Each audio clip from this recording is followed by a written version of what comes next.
யாராவது என்னை தேர்ந்தெடுப்பார்களா? ஒரு குழந்தை காத்திருக்கின்றது. அம்மா என்று அழைக்க ஒரு குரல் கிடைக்குமா என்று.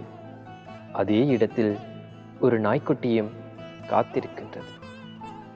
என்னை யாராவது வீட்டுக்கு அழைத்துச் செல்வார்களா என்று. ஒரு மனிதன் குழந்தையை தேடுகின்றான். எங்களுக்கு என்று ஒரு பிள்ளை வேண்டும் என்று. ஒரு விலங்கை தேடுகின்றான்.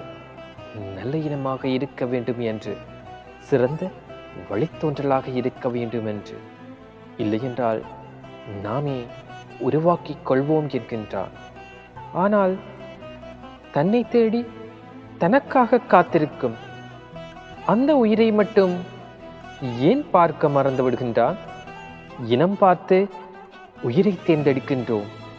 ஆனால் ஒரு உயிர் நம்மை தேர்ந்தெடுக்கும் போது அதன் ஏக்கத்தை மட்டும் ஏன் பார்க்க மறந்து விடுகின்றோம்?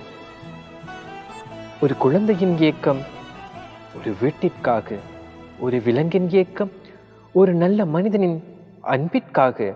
இரண்டுமே கேட்பது ஒன்றைத்தான். என்னை பெற்றவர் யார் என்பது அல்ல, என்னை தன் உயிராக ஏற்றுக்கொள்ளப் போகிறவர் யார் என்பதை மட்டுமே. யாராவது என்னை தேர்ந்தெடுப்பார்களா?